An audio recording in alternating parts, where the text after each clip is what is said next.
લોકમત ન્યૂઝમાં આપનું સ્વાગત છે। આણંદ ઉમરેઠ વિધાનસભાની આગામી પેટા ચૂંટણી 2026ને લઈને રાજકીય માહોલ ગરમાયો છે। આજે ભારતીય જનતા પાર્ટીના ઉમેદવાર શ્રી હર્ષદભાઈ પરમારે મુખ્યમંત્રી ભૂપેન્દ્રભાઈ પટેલની વિશેષ ઉપસ્થિતિમાં પોતાનું નામાંકન પત્ર દાખલ કર્યું હતું।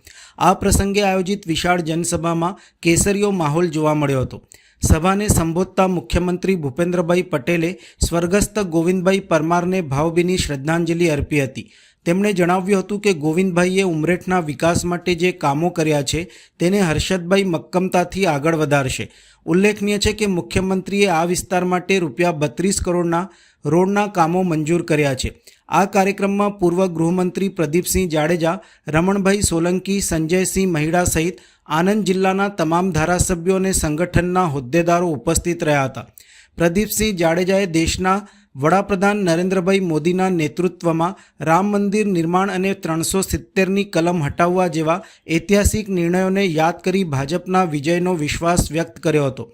હર્ષદભાઈની લાગણીસભર અપીલ પોતાના સંબોધનમાં હર્ષદભાઈ પરમારે જનતાને ભાવુક અપીલ કરતા જણાવ્યું હતું કે તેઓ આ વિસ્તારના લોકોના આશીર્વાદ અને પિતા સમાન વડીલોના સાથથી જંગી બહુમતી મેળવશે। તેમને છોટા કાશી તરીકે ઓળખાતા ઉમરેઠના સર્વાંગી વિકાસની ખાતરી આપી હતી। નામાંકન બાદ યોજાયેલા રોડ શોમાં હજારો કાર્યકરો ઉમટી પડ્યા હતા।